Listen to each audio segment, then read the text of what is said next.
Hello, Buffs. Today we are moving on from the novel and we're going to look at short stories.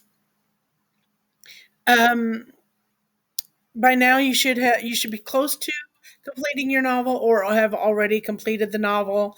And as last class, we talked about the social issues we found in our novel. Some of you have very similar social issues, so that's what we're looking at. Um, So, what I want to do now is I want to get into how do you pick the short stories and what do you need to do with them. So, one of our focus areas is how does literature reflect culture and make connections with other genres and experiences? You're going to read and analyze nonfiction, fictional, and explanatory text to understand common threads and themes between the genres and make personal connections. You're developing a portfolio of understanding and analysis of multiple genres of text. And so we're looking at analyzing ideas and themes, analyzing narratives, point of view and purpose, language, and comparing texts. So those are all the standards we are addressing with this entry. So we're going to have a short whole group discussion on the different genres of literature and identifying them and how we're going to develop this portfolio to reflect those genres and common themes or connections. You should have your social issue. I know a lot of you have uh,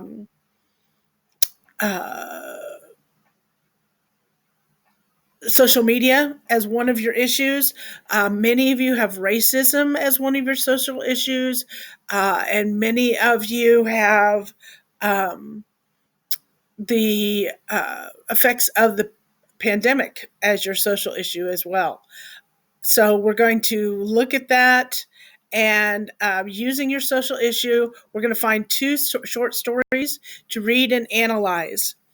Um, All right. So the first thing you want to do is go down here to your multi genre channel.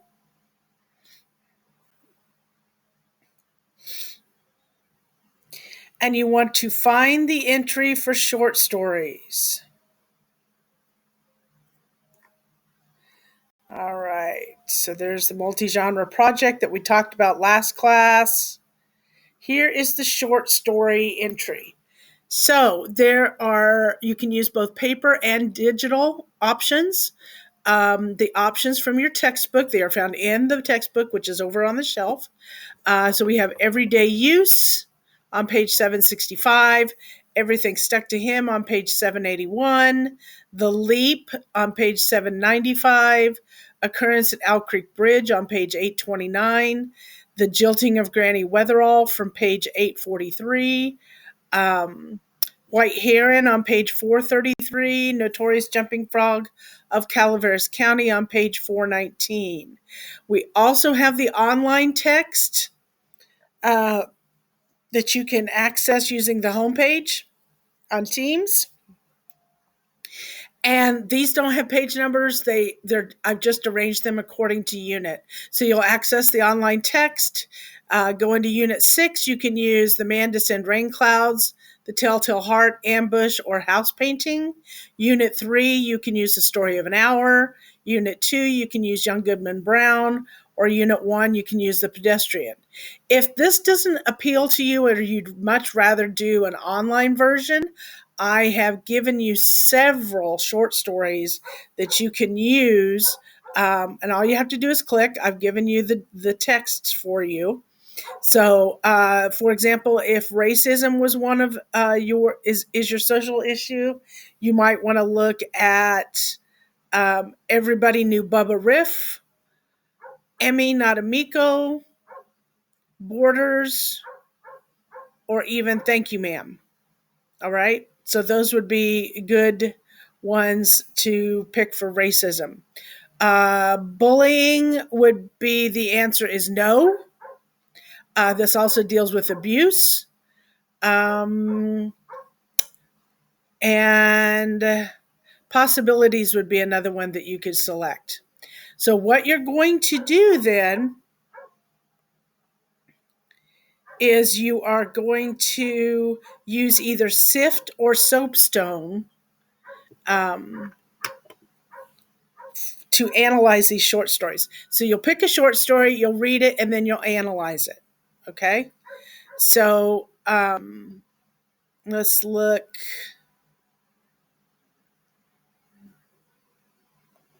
Under multi-genre portfolio. And we've done Sift and Soapstone before, so you should be familiar with it.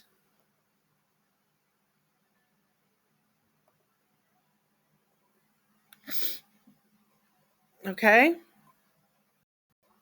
So let's just reiterate. So Sift looks like this.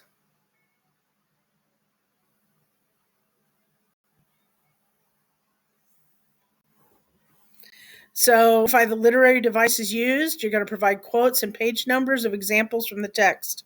So put your short story title here, your author here. What symbols do you see in the short story? And then give me the quote that indicates that symbol. What is the symbol? What does it stand for? Imagery. Give me 2 examples of imagery. So it can be sight imagery, sound imagery, smell, touch, or taste. So tell me, what imagery is it?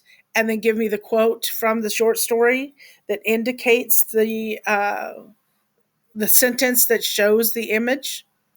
Then we have figurative language. So I need 2 examples of figurative language from the short story. So you could use metaphors, you could use onomatopoeia, personification, allegory, analogy, any of that. Okay. Give me 2 examples, tell me what the figurative language is, and then give me the quote from the story that proves it. And then tone and theme. So they're going to have 2 entries here. So what is the tone, or the author's perspective, the author's position on the subject, and what is the theme? What is the life lesson that's being taught in the short story?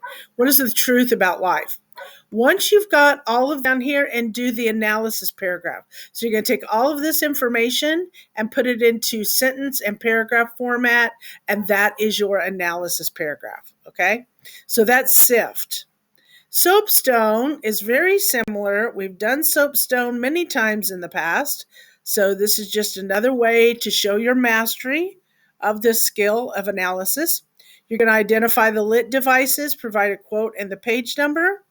So who is the speaker of the short story? Who is telling the story? How do you know? Once again, who is the speaker? Identify, and then give me the quote from the story that proves it. What is the occasion? When and where does the story take place? So this would be like setting, right? And how do you know? All right. Who's the audience? Who was the story written for? Was it written for adults? Was it written for third graders? Was it written for anybody? Was it written for professionals? How do you know? And once again, who's the audience? And give me a quote that proves it. The purpose. What is the lesson being taught? So this is the theme. How do you know it's the theme? What is the quote? What is the sequence of events that happens in the short story that teaches the lesson? What is the main idea of the story? That's the subject. That's different from theme. Theme and purpose is the lesson being taught. The subject or main idea is what it's about. So it might be about a young boy learning more about his ancestry or his grandfather's family. That's the main idea. What is the lesson being taught? We can always learn from our past. Okay? The tone, how does the author feel about the topic and the characters? And then give me a quote that proves it. Just like in Sift, once you get everything in the chart filled out, take those and turn them into sentences for your analysis paragraph. You must have an analysis paragraph in order to prove mastery. So if all you give me is just the chart, you are not going to achieve mastery on this. You have to have the analysis paragraph as well. And you have to have the quotes and the analysis from the chart in the paragraphs. That's how you achieve mastery in both SIFT and Soapstone. Okay, so once again, two of the short stories. You want to pick two of the short stories, and it can be any of them. All right. So you don't have to do both on paper or both online. You can select one of each. That's fine. If you need some help, let me know, and I will come on. I will be around checking on your novel analysis. And so, as I'm coming around and you have a question about a short story, please stop and ask me a question, and I will help you find a really good short story to go with your novel. Okay? Um, if you have any questions, make sure that you're asking as I come around and visit with each of you. Have a great day.